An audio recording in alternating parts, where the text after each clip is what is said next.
Tretia fáza rozcvičenia je tzv. Dynamická flexibilita.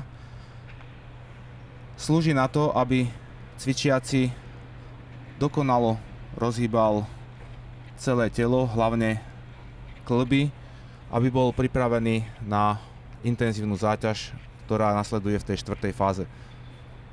Dôležité je, aby ste mali rovný chrbát, vykročím a zachovám rovný chrbát.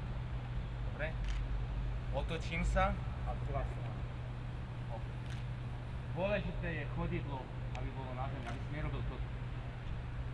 Je, že vykročím a teraz vytočím ruky dozadu. Áno, vykročím druhá a zase vytočím ruky dozadu. Takže vykročíš, koleno, vlastne dlan dáš na koleno, ide do kríža a pozriem sa za touto rukou. Zase vykročím druhá, dlaň a pozriem sem. Dobre? Dobre.